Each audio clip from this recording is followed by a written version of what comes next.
right, so taking life and making life. I've never done both of these in 1 hour before.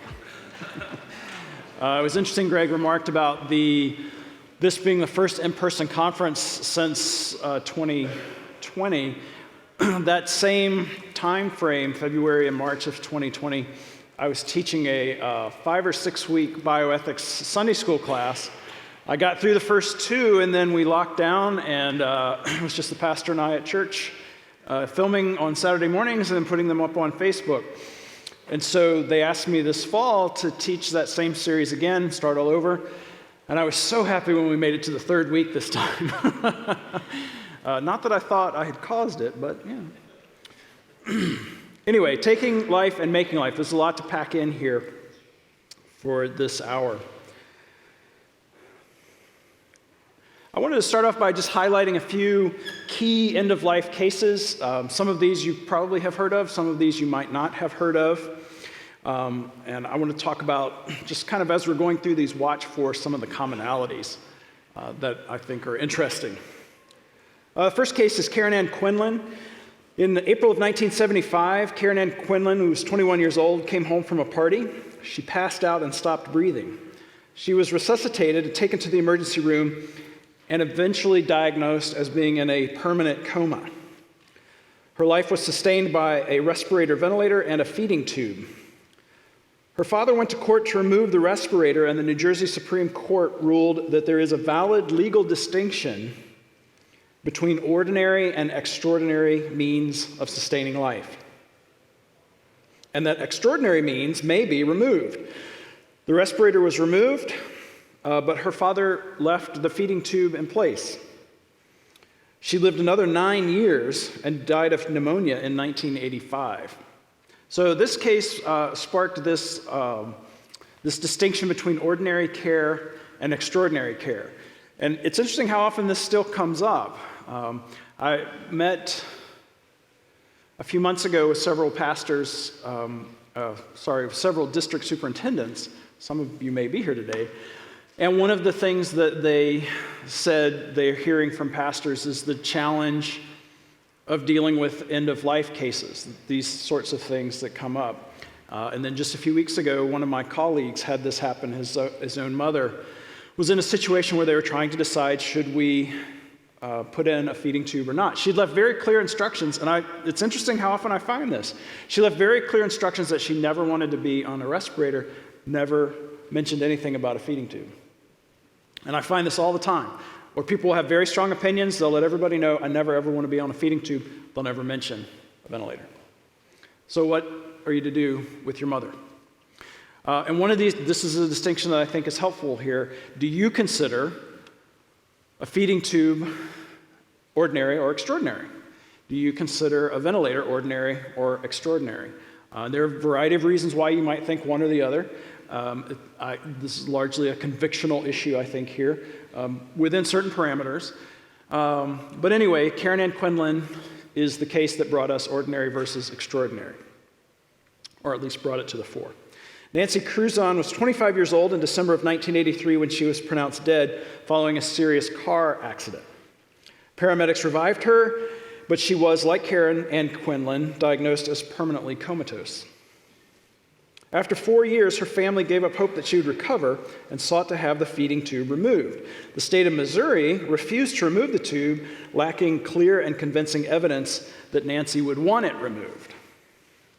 The case ultimately went to the Supreme Court, U.S. Supreme Court, and they affirmed the state's interest in preserving life allowed them to continue the feeding tube in the absence of clear and convincing proof. And clear and convincing is in quotes. That's clear and convincing proof. It's the legal standard.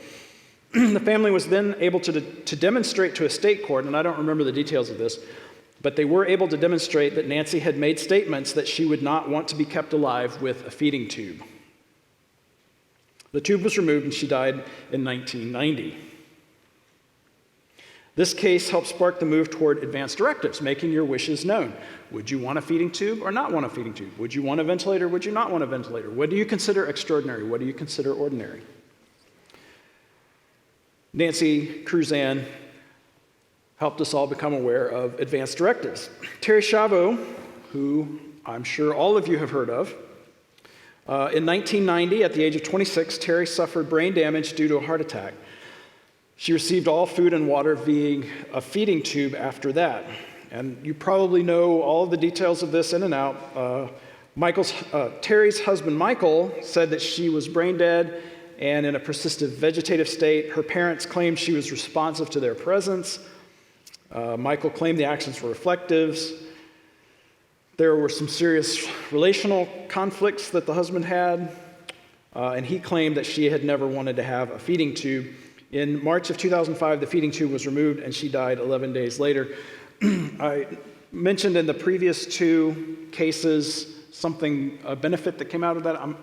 Unfortunately, I'm afraid no real benefit. We didn't come up with a new concept or some new term came to the form in Terry's case. But I mention it because it's notable, it's well known, and it fits a pattern here that's probably become obvious to you. These are key end-of-life cases. I think we tend to think of end-of-life cases like my friend's mother. I think she was in her 90s. All three of these were women, which is interesting. There is an end-of-life case that involves a man named Dax Coward. He was severely burned in a oil drilling accident. But all three of these cases are women. All three of them are young. Terry Chavo, the oldest, at 26. We don't think about end-of-life cases involving young women in their 20s. I mean, if you do, congratulations. I never did before I got involved in bioethics. So it gives, I hope it gives us pause to kind of expand our understanding and our view and our assumptions about where these end-of-life issues might arise.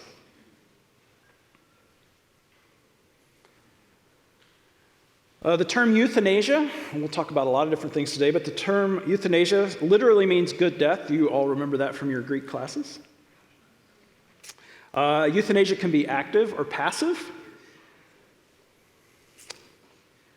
It can be voluntary, non-voluntary, or involuntary. So does the person want to be euthanized? Voluntary.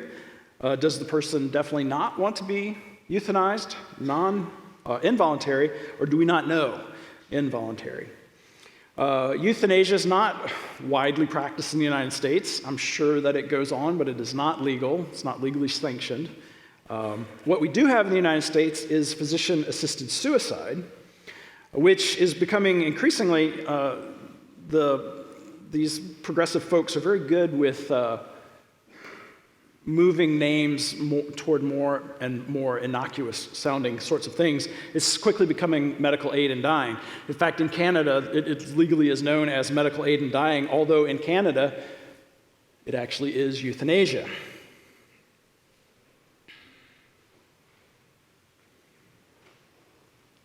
The key factor overriding the euthanasia-assisted suicide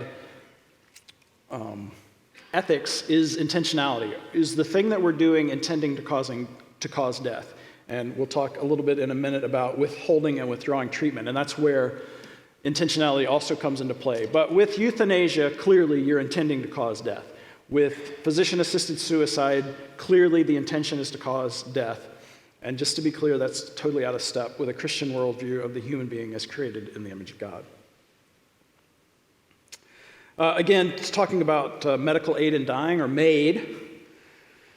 This is the official term in Canada, where it is in reality euthanasia.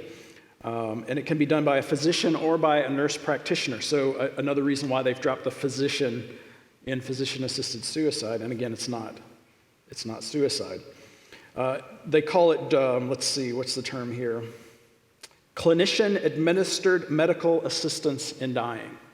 What that means is that a doctor or a nurse practitioner comes in and gives you an injection that kills you. Medical aid in dying. They can also, as in several United States here in the US, provide you with something that you take on your own and commit suicide, but they're actively practicing euthanasia in Canada and calling it medical aid in dying. This, an editorial from The Economist back in November of last year, the welcome spread of assisted dying. If you're familiar with The Economist, I'm sure you're not surprised to read this headline. Assisted suicide is now legal in at least 10 countries. I just mentioned Canada. Several of the European countries have had assisted suicide and even straight-up euthanasia clinics for many years. In the United States, assisted suicide is legal in California, Colorado, Hawaii, Maine, Montana, New Jersey, New Mexico, Oregon, Vermont, Washington, D.C., and Washington State. And I thought it was legal in New York State, but it must be only a matter of time, because I know they fought about it in New York State. The welcome spread of assisted dying. Folks, I think we're coming to a time where it will be a distinctly Christian practice not to do assisted suicide, not to do euthanasia. Our culture is just increasingly moving toward assisted suicide and euthanasia. I mentioned withdrawing and withholding treatment. Here again, the key factor is intention. We talked about assisted suicide, so this raises the question, is there ever a time when it's appropriate to stop treatment? Are there times when it's not appropriate to begin a particular treatment? The key factor is intention. One way of measuring intention is to examine the underlying cause of death. If the cause of death is the underlying disease condition, this is not euthanasia or assisted suicide. If instead the lack of a treatment is the direct cause of death, that's a different matter. Now, withdrawing treatment may seem harsher than withholding treatment. We sometimes come to see, let's say, a ventilator as part of the person. And so we're reluctant then to withdraw that treatment. But there's ethically no distinction between withholding, never starting the treatment, and withdrawing, trying a treatment for a time, finding that it's not working, and withdrawing. In fact, withdrawing can often be the wiser course of action in that you've given it a chance. Sometimes things like feeding tubes, ventilators, we don't know what good they'll produce. Sometimes someone can be on a ventilator and their lungs will strengthen. They'll be on a feeding tube, their health will improve. Physicians make their best guess, their best estimate, having been through cases similar to whatever case we're facing now, but it can be difficult to know in some situations. Some situations it's clear, but in some situations it can be difficult to know, and so giving the treatment a chance, 24 hours, 48 hours, we can see whether there's going to be any improvement, and then it can be withdrawn. Although, again, that can be psychologically difficult because we've come to see that respirator, that ventilator, that feeding tube as part of the person.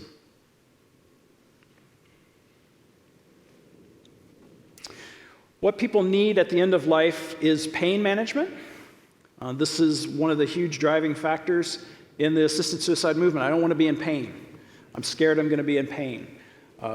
Pain management, palliative care has come a long, long ways, even in just the last 20, 25 years. It does happen that people die in intractable pain that's incurable, but it is not the pervasive kind of event that those who favor assisted suicide would have you to believe. Pain management has come a long, long ways. People also need suffering management. This is different than pain management. You can suffer and be in no pain at all. This sort of mental anguish, psychological anguish. And this is something that does need to be treated, that does need to be addressed. And assisted suicide and euthanasia are not the ways to address that. People need support from their family, from their friends, from their church, from their community. They need to know that people love them, that people are around them. We've so medicalized the end of life that I think it terrifies us sometimes to go into the hospital where the tubes are running in and out. This has been one of the tremendous benefits of the hospice movement that brings people home, helps keep them comfortable, helps families care for their loved ones at home or sometimes even in a hospice facility where the whole goal is this comfortable, supportive care at the end of life. And then people need some assurance of control. I mean, certainly we lose a measure of control. We lose our full autonomy, but that doesn't mean that we can't have some control. We can't have some say-so about what's being done to us. Although, and I'll argue this a little bit later on, maybe we need to make some adjustments to how we think about our autonomy, make some adjustments to how we think about what we should be in control of. The term dignity gets thrown around a lot. I work at the Center for Bioethics and Human Dignity. But what does it really mean? It probably brings to mind concepts like value or worth or importance or significance, and those are all in there. Dignity is, I want to say, the quality of being worthy of esteem or respect. A guest commentary in Ethics in Medicine, the journal produced by Trinity Graduate School, as an aside, a guest commentary in Ethics in Medicine offers the following detail. Human dignity is at its core an ontological reality, irreducible to perceptual aesthetic categories. The word dignity is thus appropriate to beings who are substances and not mere collections of properties. Dignity bespeaks something inseparable from human nature, something placed there, something shared by all people. One comprehends dignity less through reason and more through intuition, in a way that's comprehensible to human reflection widely. No scientist or physician has ever observed human dignity. It's an inference.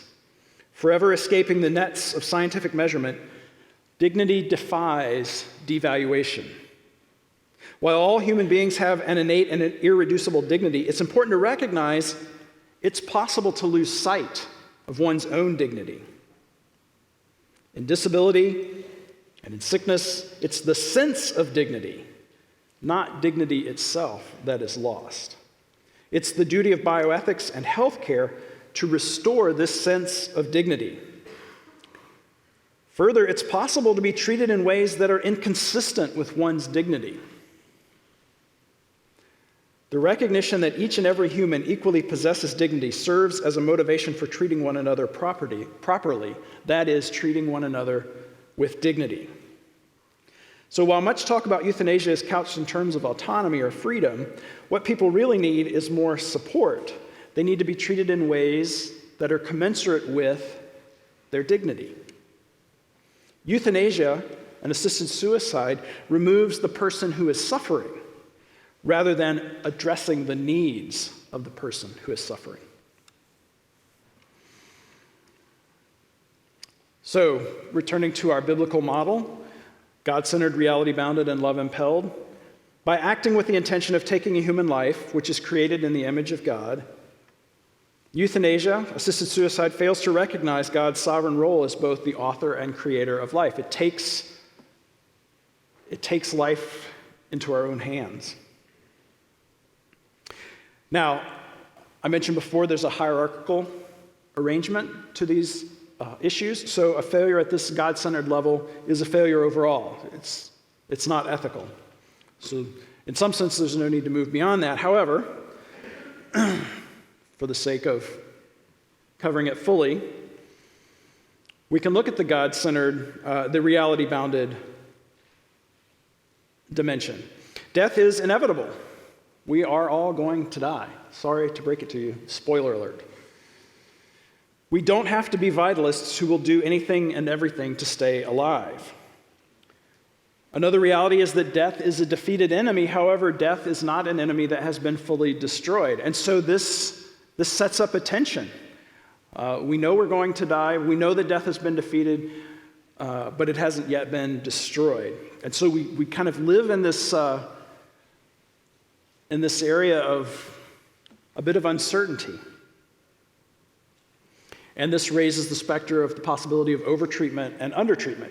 So assisted suicide is quite clearly undertreatment. You're not addressing the real needs of the patient, the person who's suffering. You're not addressing their suffering, you're simply removing the sufferer. That's undertreatment. On the other side, and I mentioned this before, is a sort of vitalist that overtreats, that does every single thing to cling to life at every possible cost. There's a middle way, but it can be difficult to find. Sometimes, as I mentioned, you have to give things a try. Is this going to turn out to be an overtreatment? I don't know. But maybe we give it 24 hours. We put the ventilator on for 24 hours. We add the feeding tube for 24 hours. We put this prescription for 24 hours or 48 hours or however long and see, is there a positive response or does this just have no effect? These are difficult decisions, and particularly when we're watching a loved one die. I mean, there's no easy way of watching the people that we love die. So I'm not trying to pretend that there is or that these things become easy. These are heavy things. And then, human beings are not simply animals. One of the very frequent arguments that we used to hear from Jeffrey Feiger, who was the attorney for Jack Kevorkian, was, well, we wouldn't let our pets suffer in this way.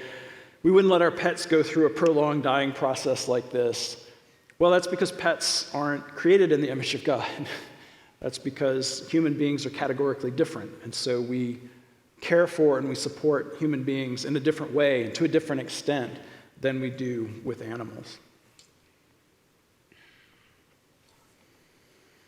And then finally, looking at the Christlike love dimension, what's the intention? Are we intending to relieve suffering? Are we intending to alleviate suffering, to address the suffering?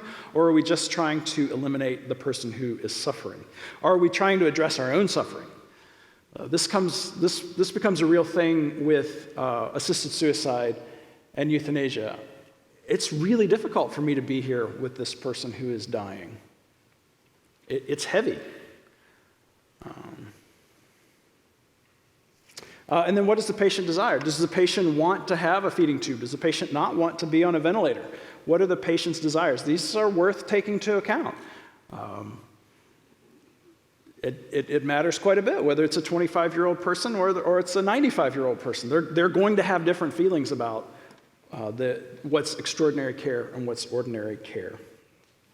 Which raises the idea of advanced directives.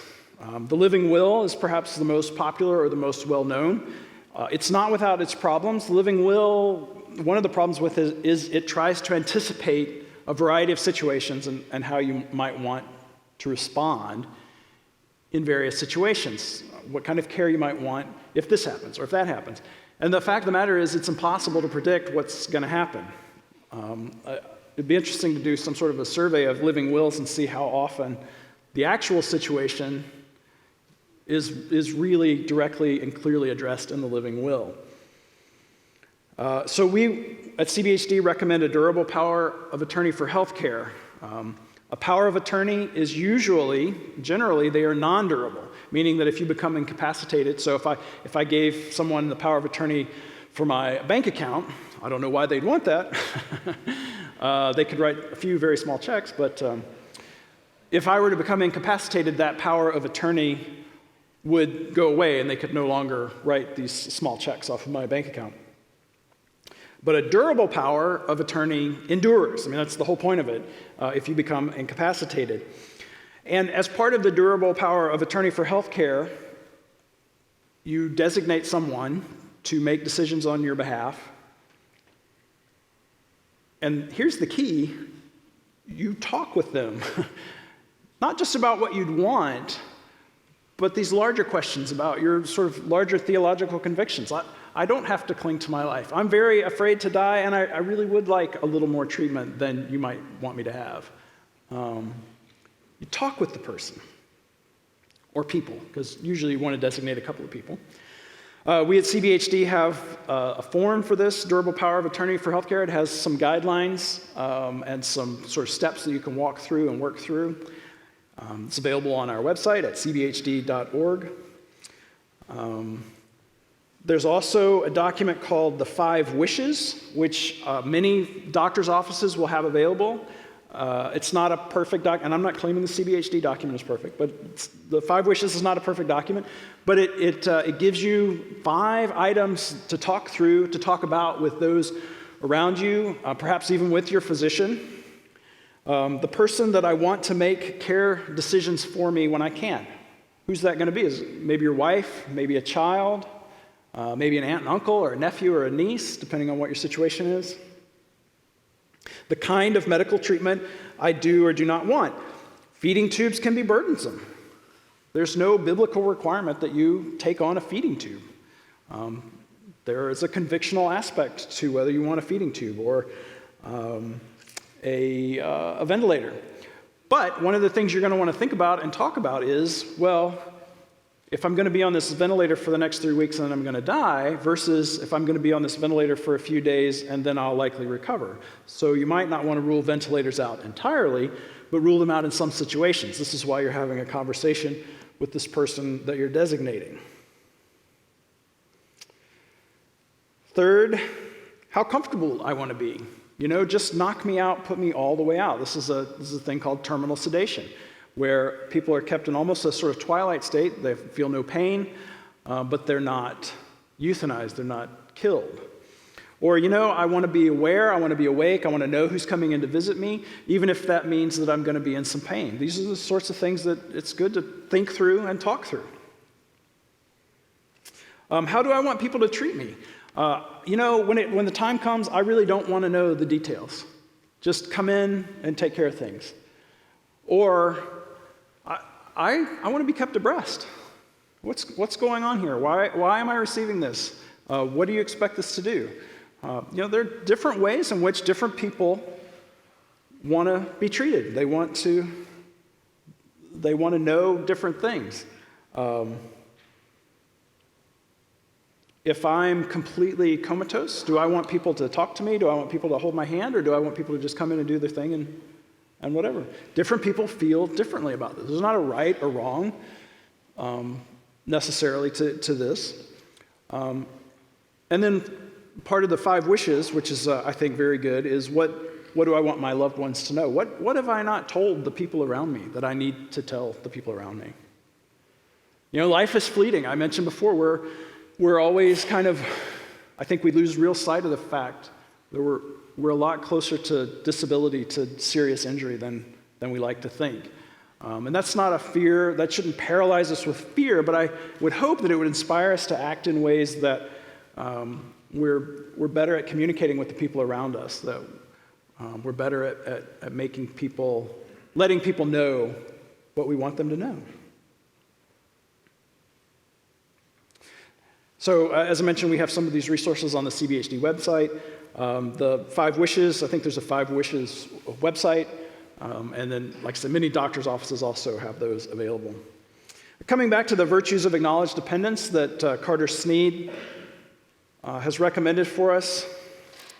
Gratitude, humility, openness to the unbidden. I think these all sort of get at something that I really want to emphasize. We are terrible at allowing ourselves to be cared for. This is a big part of what drives the assisted suicide movement in the United States. And I don't have the answer to this, but as pastors, as teachers, as church leaders, we need to teach and exemplify allowing ourselves to be cared for. I mentioned that I was sick last month, and boy, did the rubber meet the road. I just taught this Sunday school, this in my church's Sunday school, and I talked about we need to be more willing to be cared for, more willing to be served. And let's be frank. When it comes to the end of life issues, the end of life setting, we get real embarrassed. We don't want to think about somebody helping us to the bathroom, somebody helping us with the bathroom. But for some of us, that's going to be a reality. And if we are living our lives in so much control and with certain attitudes, that is really going to be difficult. More difficult than it needs to be. I'm not saying it's not going to be difficult, believe me. People wanted to bring us food when we were sick, because my wife and I were both sick at the same time. And my initial reaction was, no, we're fine. We can order in groceries, we can order in food. We've got bread and peanut butter and jelly. We'll be fine. But I just taught a lesson on how we need to be more willing to be served, to be cared for. And I know as a church leader, I guess full disclosure, I'm a preacher's kid. My wife's a preacher's kid. We've seen it up close. It can be hard to be cared for, to let yourself be cared for as a church leader, as a teacher, as someone in the church that is supposed to be the one doing the caring. And so I really want to challenge you today to think about how much our notions of control and autonomy and independence are culturally bound rather than scripturally bound, bound in Christian community. And it's difficult. I'm not going to sugarcoat it. It's difficult. I don't like being vulnerable. I don't like the idea that people drop off food at my house. There's no real reason for it. Why? Why should I care? Well, it's rugged individualism. I'm a grown-up. I should be able to take care of myself. Yeah, but I'm a grown-up who lives in community. I'm a grown-up who's part of networks of giving and receiving. I'm a grown-up who's been placed in relationships, embodied relationships with other Christians. And just as I want to care for them, because I want to care for people. Somebody's sick, I want to take a meal. Why can't I just accept that meal? Boy, that's going to get a lot more difficult when I can't get up out of the bed. I can't get up off of the toilet. So I've got to start now. I've got to start rethinking now. Or I've got to quit teaching things like this because God's going to bring it around.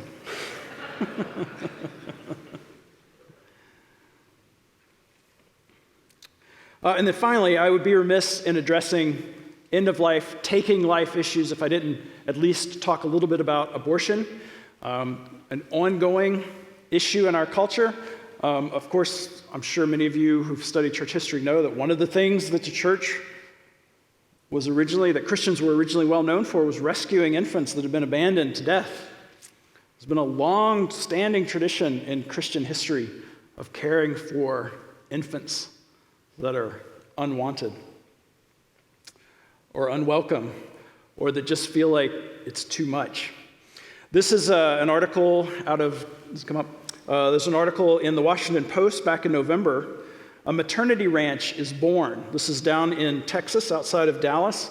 The subtitle is How Evangelical Women in Texas Are Mobilizing for a Future Without Abortion. You may know that Texas enacted a bill last year that effectively bans all abortions after 6 weeks, it's a very interesting law. I think many people have concerns about some of the enforcement mechanism because the government doesn't enforce it. It's enforced through lawsuits.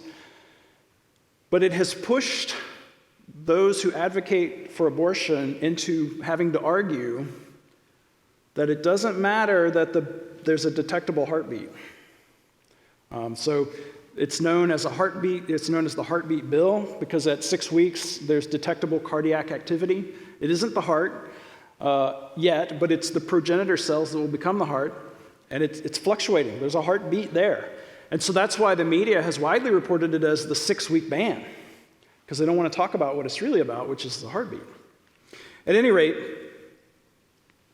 this is how the article begins. The vision had come as she was driving home from Kroger, and it was so sudden and fully formed that Aubrey began to tell people that it was like God had placed it in my heart. A maternity ranch, she thought. And she could practically see it through her windshield. It would be a place for struggling pregnant women who decide to have their babies instead of having abortions. A Christian haven where women could live stress-free during their newborn's first year. So not just until they had the baby, but for that whole first year after the baby arrives. There would be host homes. There would be individual cottages for mothers. There would be host homes for couples who would model healthy marriages. There would be a communal barn for meals and Bible study. The whole plan was clear, and when she told her husband later that night, he said, "Yeah, this is what we're supposed to do." So this is one example of Christian love in action. It's an excellent article. It has come to fruition. They bought land. They've been building on it. They're hosting families, women and couples and families on it. A maternity ranch is born from the Washington Post. I really encourage you to look it up and read the whole article. It really is terrific. And it's an example of how and this was a Christian lady on her own. She ended up going to the church that she attended, and I think a couple of other churches have gotten involved. But it's just a terrific example of how we can think creatively about, okay, well, here's the situation. Abortion is a problem in our country. My state, Texas, the state of Texas has banned abortion after 6 weeks. We're going to have a lot more women who are deciding to keep their baby. How can we support them? What's a creative way that we can support them? So, really excellent. 11:30, is that when I go? Okay. So, that was taking life. This is making life. Making life comes to you in the context of infertility. There are 7 cases of infertility in the Bible. When I taught this at my church, and I go to a relatively small church, I just threw it out to the group if they could name the 7 of them, and I was really impressed because a couple of them are a little bit obscure. But Proverbs also addresses infertility. 3 things are never satisfied, 4 never say enough. Sheol, the barren womb, the land never satisfied with water, and the fire that never says enough. Let's take a moment and think about the imagery here. I lived in Southern California for a while. I love the desert. And the desert is thirsty. You pour out water and it's gone. The land never satisfied with water. California, of course, also famous for its wildfires, which just burn and burn and burn. What was the one we had here in town not too long ago? The document storage company burned down. And it was burned for days and days. Fire that never says enough. Book of Proverbs says infertility is just like that. Just like that. I mentioned there's 7 accounts of infertility in the Bible. Abraham and Sarah, I'll give them to you. Abraham and Sarah, Isaac and Rebekah, Jacob and Rachel, Hannah, perhaps the most well-known, and Elkanah. Manoah and his wife. Anybody? Samson's mother, yeah, very good, I heard it. The Shunammite woman and her husband, and an encounter with Elisha. And then Elizabeth and Zechariah in the New Testament. So it's not a new problem. It's not a new thing. This has been around a while. But, boy, we have a whole lot of new ways to work on it. Technically, the definition of infertility is that it is a disease or condition of the reproductive system, often diagnosed after a couple has had 1 year of unprotected, well-timed intercourse, or if a woman has suffered multiple miscarriages. And for women over 35, the number changes to 6 months. Because things change. Infertility affects 12 to 13% of couples. Look around. Look around. About 35% of the time, it's a female factor. Something's not working right. Something's not getting where it needs to go. About 35% of the time, it's a male factor. That's probably a little bit under-discussed. About 20% of the time, there's some combination. It's not going to work for these two. I had a good friend that was a mentor to me in college, and he was telling me he and his wife went to the doctor. This, of course, was years before, and they just said, yeah, the 2 of you are never going to get pregnant. We can't tell you why, so it ended up being the combination unexplained. We can't tell you why, but we can tell you it's not going to happen. So yeah, about 10% of the time it's unexplained.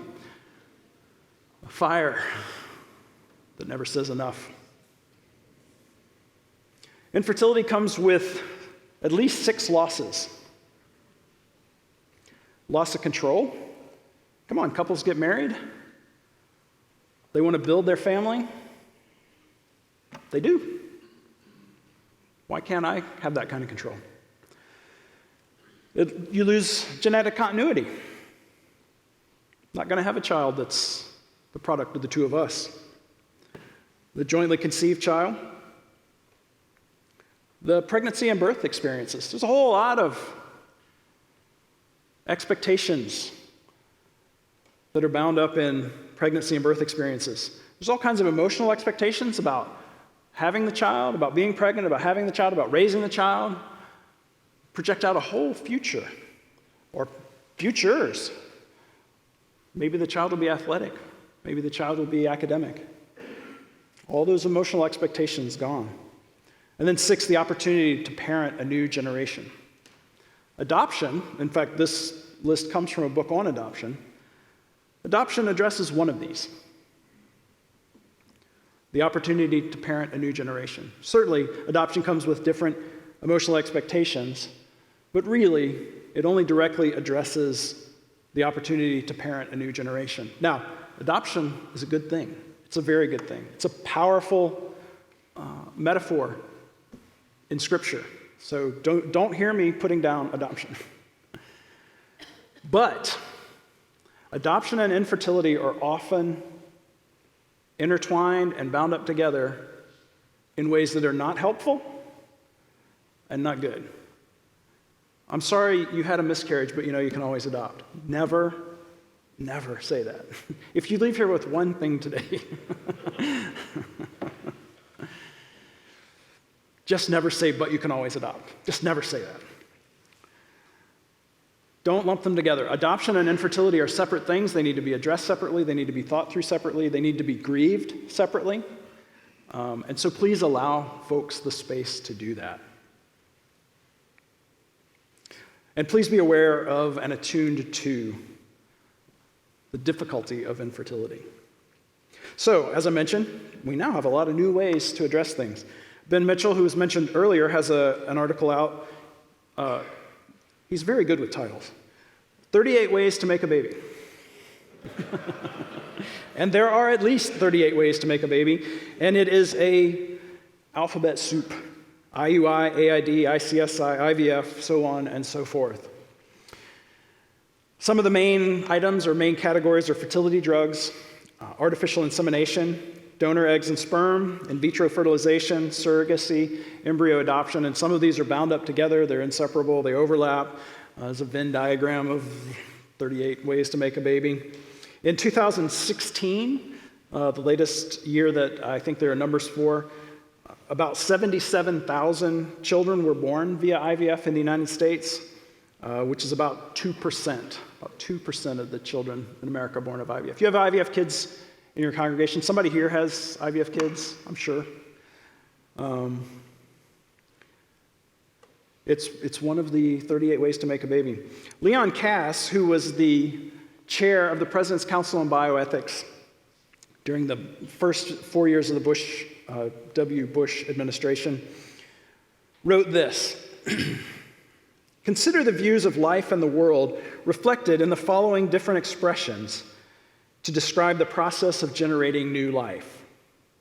Ancient Israel, impressed with the phenomenon of transmission of life from father to son, used a word that we translate as begetting or siren. The Greeks, impressed with the springing forth of new life and the cyclical process of generation and decay, called it genesis, from a root meaning to come into being. The pre-modern Christian English-speaking world, impressed with the world as a given by a creator, used the term procreation. And we, impressed with the machine and the gross national product, our own work of creation, we employ the metaphor of the factory, reproduction. So it's interesting just to pause and think about the ways in which humanity has thought about this bringing forth of new life and how we just tend to automatically, sort of reflexively, talk about it in terms of reproduction. It's interesting. It's now possible for a child to have 5 parents. There's the genetic father, or the sperm donor, the genetic mother, the egg donor. I have 5 and then 4. The gestational mother, the surrogate, and then the rearing parents, so the rearing father and the rearing mother. So that's the 5. This thanks to reproductive technologies. So if we want to think about a theology of infertility, I'm not going to go through the 38 ways to make a baby and check them off here or there. But if we want to think about a theology of infertility, it's clear that children are prominent in Scripture. All right? That's undeniable. Family, children, it's a big deal in Scripture. So we can't ignore it, we shouldn't downplay it, we shouldn't minimize it. Children are prominent in Scripture. It's also clear that God's the one who opens and shuts the womb. We don't know why, we don't understand why, but ultimately God is in control, God is sovereign. And prayer is an appropriate reaction to infertility. Seek God in prayer, seek God's face. That's not always going to cure infertility. It's not always going to cure everything, but it is a place to start, the place to start. So there's some practical issues, though, as we think about infertility, think about the 38 ways to make a baby. The moral status of embryos is important. Most all of the Christians that I know are staunchly pro-life, which is a good thing. But do we give enough consideration to the moral status of human embryos? Carter Snead writes, "It's important to address a vulnerable and dependent population that is centrally involved in and affected by reproductive technologies, namely the living human embryos who are conceived, cultured, screened, transferred, sometimes destroyed, sometimes donated to others, sometimes sold and given in batches to scientists for use in research. And most often, most of the embryos produced in IVF end up frozen indefinitely." Cryopreservation. Some embryos do not survive the freezing and thawing process. It's fact. They just don't. And this needs to be taken into account when considering IVF overall. Embryo transfer, the number of embryos, if someone is going through IVF, the number of embryos that are created and then the number of embryos that are transferred have huge ethical implications. If you transfer 3 and you end up with triplets, you will likely get some pressure from your physician to do a selective reduction. So aren't the terms innocuous? If you transfer 4 and you end up with quadruplets, you will receive heavy pressure to selectively reduce. If you create 6, you transfer 2, you freeze 4, please consider the moral status of the human embryo. And then finally, the one flesh nature of the human sexual union. Do we as evangelicals give enough thought to the one flesh nature of the sexual union? What do we lose when we move begetting, siring, genesis, procreation, reproduction into laboratory? There have been some recent reports about embryo screening and how unreliable that is. There are some significant questions around some of the embryo screening that's done, but it's a natural consequence of moving this generation of new life into the laboratory. Prenatal testing is another sort of fraught area. What are you going to do with the information you get from prenatal testing? Many people, and I can't disagree with this, many people are like, I want to make a welcoming environment, so whatever we find out, we're going to do what we can to be ready to welcome this child. If the child is perfectly healthy, that's wonderful. If the child is severely impaired, disabled, let's get ready for that. Other people will not go through prenatal testing, and that's fine too, because they're recognizing that the child is a gift from God no matter how the child arrives, and they'll do what they need to do to welcome that child when he or she arrives. There are just some really important questions when it comes to IVF. I had a pastor on the break tell me, and he's not the first, that the way that I hear about IVF in my church is, Pastor, would you pray for that IVF procedure we had done last week?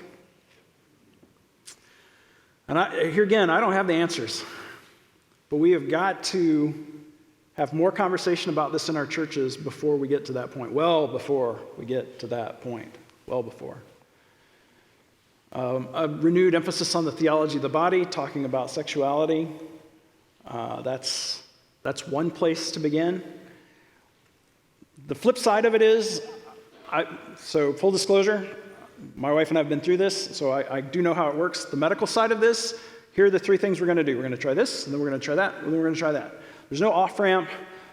There's no area to pull over and go, well, we're going to try this, this, and this, but you should really stop and think before we go to here. You should really stop and think. That's just not how medicine works.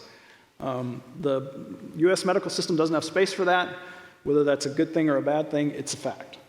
They don't have space for that. So how can we in our churches make space for that? To say, if you're struggling with fertility, let's sit down and talk. Let's think about the different things that might be coming for you, that they might propose for you. It's interesting, interesting small world. Chris Dolson is here. I'm very grateful to reconnect with him. Chris did my premarital counseling 30 years ago this year when we all lived in Louisiana. So weird small world thing. It was so great to see him. One of the things I really distinctly remember from that, and I'm sure he told each couple that he counseled, is that the difference between being engaged and being married is like this much. And the difference between being married and having children is like this much. Somewhere in that process, how can we inject this larger conversation about infertility, about how you go from this to this? When it comes to dealing with infertility, being around someone who is infertile, whether it's a congregant, whether it's simply a friend or family member, 3 practical tips: be informed. Try and understand to the degree that they'll share with you what's going on. People won't always share that with you. Is there much that's more private than that? Some couples are very open. It's a problem that the man is having. It's a problem that the wife is having. They don't know what the problem is. But to the degree that you're allowed, be informed. And be sensitive. I mean, it's a fire that never says enough. Particularly be sensitive around miscarriage. My wife and I have had a miscarriage, and we were stunned at how many other women in our church had miscarriages. This is just not something that anybody talks about. It's this sort of underground network. Maybe that should change. Be sensitive around anniversaries of pregnancy loss. A lot of people go through a lot of pregnancy loss, and it's really difficult, and it's difficult every single year. What would my 21-year-old be like today? So be sensitive around those kind of things. And then be supportive. An encouraging word goes a very long way. Looking again at the virtues of acknowledged dependence, taking on the suffering of another as your own suffering, which may simply mean accompanying the other in his or her suffering. I mean, I'm not, anyone here who's a pastor, I'm not telling you anything you don't know. Sometimes you just sit and cry with the person. And it's amazingly powerful. And it feels amazingly weak and inept. But that's okay. Sometimes that's exactly what the situation calls for.